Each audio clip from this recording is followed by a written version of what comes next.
우리가 세상을 살아가면서 그런데 우리는 종종 낙심할 때가 있죠. 내가 간절히 바라던 일들이 이루어지지 않을 때, 또 선이 패배하는 것 같고 악이 승리하는 것 같을 때, 또 의인이 고난을 받을 때, 그 모습을 자꾸 지켜볼 때 우리는 낙심합니다. 여러분들 혹시 최근에 정말로 바라던 일들이 있었는데 기도도 해봤는데 이루어지지 않아서 답답하고 막막한 기분을 혹시 느껴본 분들이 계십니까? 다 포기하고 싶은 마음이 들었던 분이 계십니까? 단테의 신곡에서 보면요, 지옥을 이렇게 묘사하고 있습니다. 여기 들어오는 너희는 모든 희망을 버려라. 무슨 말이냐면 지옥은 모든 희망이 버려진 곳이래요. 아무것도 기대할 것이 없는 곳. 우리가 이 땅에서 희망을 잃고 낙심하고 있다면 우리의 삶은 이미 지옥을 경험하고 있는 것이겠죠. 그래서 예수님은 오늘 우리에게 낙심하지 말고 기도하라고 말씀하십니다. 저는 오늘 본문을 통해서 기도에 관해 두 가지를 크게 살펴볼 건데요. 기도해도 낙심이 찾아올 수 있다는 것이고요. 또 하나는 기도한 일은 결코 실망으로 되돌아오지 않는다는 겁니다. 첫 번째 주제인데요. 기도하면 여러분 낙심하지 않을까요? 기도해도 우리 낙심을 하잖아요. 그죠? 우리가 경험해 봤잖아요. 산증이네요. 오늘 본문 1절은요. 우리가 기도하면서도 충분히 낙심할 수 있음을 전제하고 있습니다. 항상 기도하고 낙심하지 말아야 할 것을 말씀하시되 기도해도 낙심할 수 있는 거예요. 왜 그럴까요? 첫째는 이 세상이 불의하기 때문에 우리는 낙심이 찾아옵니다. 예수님 말씀하신 본문의 비유 속에 두 사람이 등장합니다. 재판관과 과부. 재판관과 과부. 이렇게 들을 때 유대인들은 무엇을 떠올리냐면 재판관과 과부의 관계예요. 왜냐하면 당시에 재판관과 과부의 관계는 재판관이 과부의 어려움을 신원해주고 변호해주고 그리고 또 경제적인 지원들을 해줘야 했기 때문입니다. 실제로 이제 당시의 고아와 과부와 또 노인들은 이 나라에서 복지를 받을 수 있도록 이제 율법에 정해졌었죠. 그래서 성읍에 사는 과부들은 특히 직업을 가질 수 없는 시대였기 때문에 그 남편이 없이 혼자서 고생함으로 보호와 지원을 받도록 했습니다. 억울한 일이 있을 때 재판관은 과부의 편에 서줘야 되고 그리고 경제적 지원을 해줘야 되는 거죠. 그런데 상황이 이상하게 돌아가는 거예요. 과부가 찾아갔는데 빈손으로 돌아옵니다. 다시 찾아갔는데 빈손으로 돌아오는 거예요. 2절에 예수님은 그 재판관이 이렇게 행동하는 이유를 분명히 설명하고 있는데 이렇게 설명하고 있습니다. 그가 하나님을 두려워하지 않고 사람을 무시하는 사람이었다고요. 예수님은 그를 가리켜서 하나님을 두려워하지도 여론을 신경 쓰지도 않는 재판관이었다라고 말씀하고 계신 겁니다. 우리는 정의롭지 않은 세상을 보면서 하나님이 대체 계신다면 어떻게 이럴 수 있을까? 우린 그렇게 낙심하는 마음들이 들 때가 있습니다. 그런데 하나님은 지금도 일하고 계세요. 하나님을 경외하는 사람들을 통해서요. 그런데 지금 이 재판관이 만약에 하나님을 경외했다면 자연스럽게 그 과부에게도 그 경제적 지원이 가능하고 하지 않겠습니까? 정의가 임했을 거예요. 우리가 낙심하는 이유는 하나님이 일하시지 않아서가 아니라 세상이 불의하기 때문입니다. 둘째로 기도하다가 낙심이 찾아오는 이유는요. 우리가 빠른 응답을 바라기 때문에 우리는 낙심을 해요. 여인은 여러 번 도움을 바라고 재판관을 찾아갔습니다. 그런데 지속적으로 거절을 당하죠. 여인은 포기하지 않는데 예수님은 이 여인과 같은 사람이 적을 거라고 말씀하세요. 우리는 대부분 장기간 기도를 했는데도 응답이 없으면 어떻습니까? 낙심하죠. 그럴 때 우리는 마음속 불신을 재확인하게 됩니다. 거봐, 역시 안 되잖아. 하나님은 응답해 주시지 않을 줄 내가 알았어. 하나님은 나에게 관심이 없어.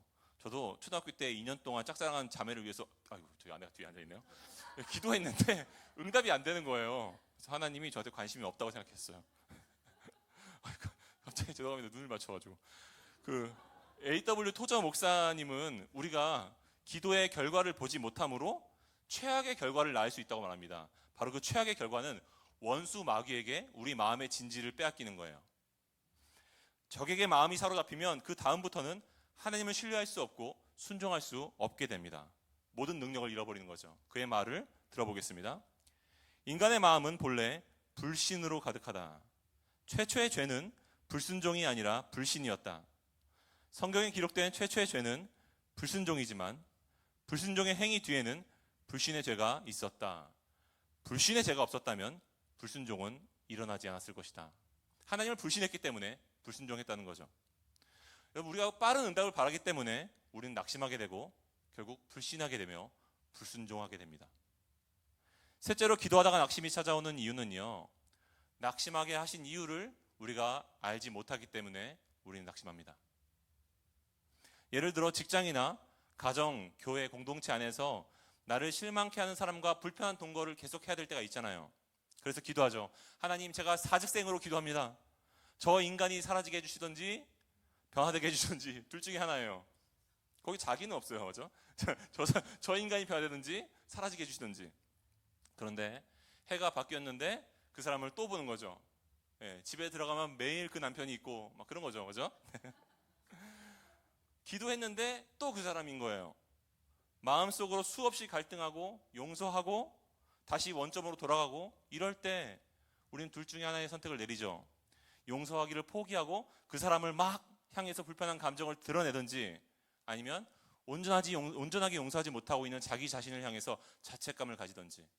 그러니까 하나는 상대를 향해서 분노를 표현하는 거고 다른 한편은 자기를 향해서 분노를 표현하는 거죠. 둘 다 평안에 이를 수가 없어요. 그래서 우리는 무기력함을 느끼면서 낙심에 이르죠. 왜 기도해도 또 그 사람인가? 대체 이런 시간 속에서 어떤 의미가 있단 말인가? 우린 그런 생각이 들어요. 우리는 낙심하게 하신 이유를 모르기 때문에 낙심합니다. 이처럼 우리는 기도하다가 세상의 불의함 때문에 낙심하고, 응답이 덧들어서 낙심하고, 낙심하게 하신 이유를 몰라서 낙심합니다. 그렇다면 둘째 주제로 넘어가겠습니다. 예수님은 우리가 기도하면 실망하지 않을 것이라고 말씀하십니다. 왜 기도하면 실망하지 않을까요? 먼저는 하나님께서 정의로운 재판관이기 때문에 우리는 실망하지 않을 거예요. 여인이 계속 찾아가자 재판관은 어떻게 되는가? 그는 하나님이 자기에게 하시는 말이 있다고 생각한 것도 아니고, 사람들의 눈을 이제 의식하기 시작했다라고, 내 명예를 의식하기 시작했다고 생각한 것도 아닙니다. 그는 그냥 피곤해서 그걸 들어줘야 된다고 생각을 했습니다. 18장 5절 우리 함께 읽어보겠습니다. 시작.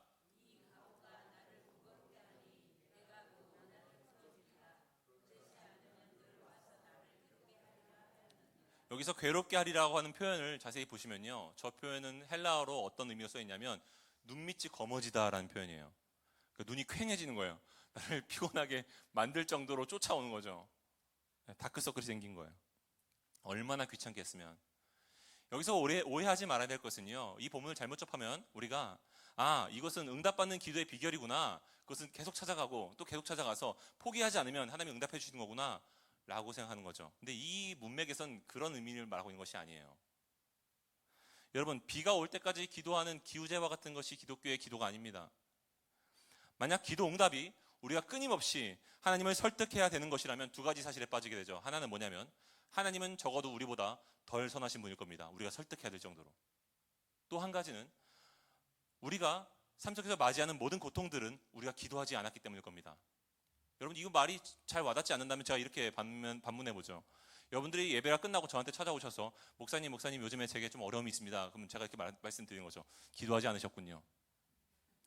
목사님 저희 아들이 요즘에 이런 어려움들이 있었습니다. 집사님이 기도하지 않으셔서 그런 겁니다. 이 대답이 만족스러우신가요? 그렇지 않으실 거예요. 그런데 이 본문은 우리가 기도하고 실망하지 않을 이유가 우리가 포기를 모르는 근성이나 아니면 하나님을 설득하는데 성공했기 때문이라고 말하지 않습니다. 오히려 우리가 기도하고 실망하지 않을 이유가 하나님이 정의롭고 선하신 분이기 때문이라고 말씀하고 있습니다. 6, 7절을 보죠. 불의한 재판장이 말한 것을 들어라. 하물며 하나님께서 그 밤낮 부르짖는 택하신 자들의 원한을 풀어주지 아니하시겠느냐. 다시 말해, 불의한 재판장이라도 그렇게 할진대 거룩하시고 의로우신 하나님께서 그 자녀들을 돌보지 않으시겠느냐라고 말씀하고 있는 거죠. 리처드 포스터의 기도라는 책에서 그는 지나칠 정도로 기도를 많이 하지 말라고 우리에게 경고하고 있습니다. 그의 말을 들어보겠습니다. 조깅하는 사람들에게 마라톤을 시키지 않는 것처럼 기도도 그렇게 해서는 안 된다. 소화할 수 있는 것 이상으로 갑자기 하나님께 구하는 것은 영적인 탐욕이다 라고 말합니다. 그는 오히려 기도를 습관적으로 하고 있지 않다면 하루에 갑자기 12시간을 기도할 것이 아니라 단지 몇 분이라도 모든 마음을 쏟아 놓아서 기도하라고 말합니다. 단지 몇 분이라도. 왜냐하면 기도는 우리의 열심에 기대고 있지 않고 하나님의 거룩하시고 선하신 성품에 의존하고 있기 때문입니다. 기도라는 것은 우리의 열심에 의존하지 않고 하나님의 성품에 의존하기 때문이에요. 또한 둘째로 기도하면 실망하지 않을 이유는요, 하나님의 때가 다가오고 있기 때문입니다. 8절에 보죠. 내가 너희에게 이르노니 속히 그 원한을 풀어주시리라. 그러나 인자가 올 때에 세상에서 믿음을 보겠느냐 하시니라. 요한복음 11장에 보시면요, 예수님을 찾아온 사람이 있습니다. 그는 소식을 전했죠. 주여 보시옵소서. 당신이 사랑한 자가 병들었습니다. 죽게 생겼어요. 무슨 상황인지 들어보니까 베다니에 살고 있는 마리아와 마르다와 그의 남매였던 나사로가 죽어가고 있다는 소식을 들은 거죠. 예수님은 그 세 남매를 매우 사랑하셨다고 본문은 기록하고 있습니다. 그런데 그렇게 사랑하셨기 때문에, 그들을 사랑하셨기 때문에 이틀을 머무셨다고도 기록하고 있어요. 왜 그럴까요? 나사로는 그 사이에 실제로 죽게 되거든요. 머무르시는 중에. 예수님이 속히 원한을 풀어주신다고 했잖아요. 근데 왜 지체하셨을까요? 우리는 눈물바다가 된 그 장례식장에서 예수님이 우셨다는 것을 주목해 봐야 됩니다. 예수님이 말씀하신 속히라고 하는 의미는요, 그분의 의지가 그렇다라는 거예요. 실제로 우리의 시간에 맞춰서 빨리 움직이시는 걸 말씀하신 것이 아니라 그분의 의지가 그래요. 예수님은 무엇 때문인지 의지가 있으심에도 이틀 동안이나 머무르셨습니다. 마르다와 마리아를 위로하신 다음에 이젠 죽은 나사로를 불러서 깨우시죠. 나사로가 살아났어요. 나사로의 입장에서 한번 생각해 보죠. 그는 죽어갈 때까지 자신의 고통의 이유와 그리고 하나님의 의도를 이해할 수가 없었습니다. 마르다와 마리아도 예수님을 불렀는데 더디 오시는 예수님이 원망스럽지 않았겠습니까? 마르다가 달려와서 하는 예수님한테 원망하는 걸 들어보면 매우 원망스러웠던 것 같아요. 와서 손 썼는데도 안 되면 어쩔 수 없지만 달려오지도 않아서 그랬다는 것을 알았을 때 얼마나 마음이 속상했을까요? 그런데 가장 고통스러운 순간을 넘어서 그들은 예수님이 이제 하나님이란 것을 알게 되었습니다. 남은 평생에 그들의 믿음이 그 얼마나 소망 가운데 살게 했을까요?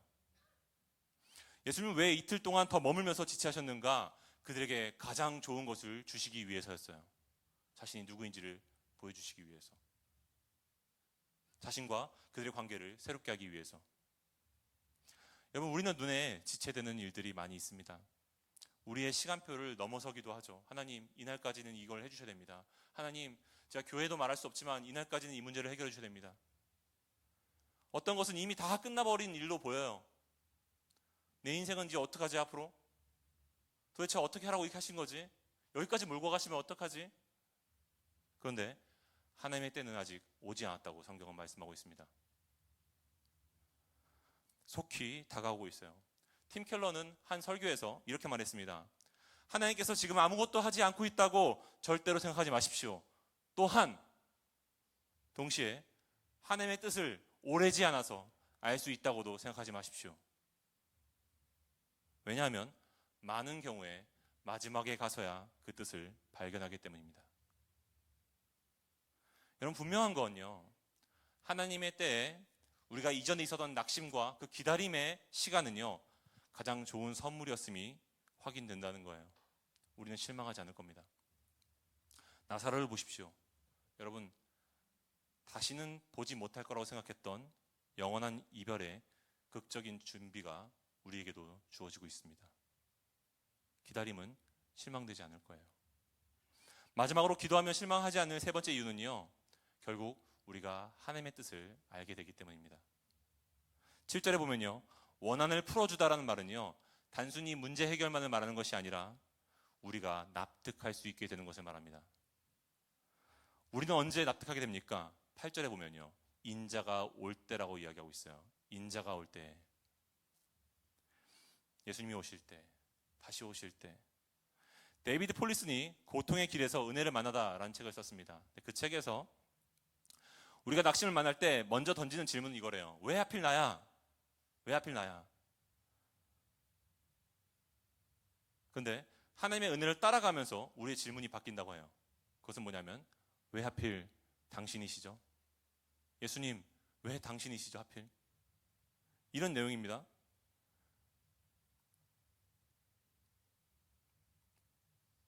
영원한 우리의 절망과 낙심을 대신하기 위해서 하나님의 아들께서 절망과 침묵을 경험하셨다는 것을 우리가 복음에서 발견하기 때문입니다. 그때 우리는 묻게 되는 거죠.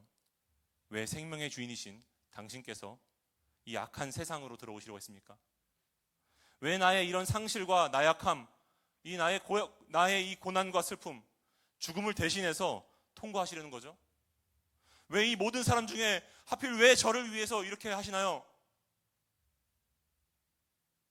그리스도 안에서 우리의 지나온 모든 삶의 역경과 아픔이 해석되며 그 모든 것은 그분의 품 안으로 우리를 인도해 주신 시간이었음을 우리는 알게 될 거예요.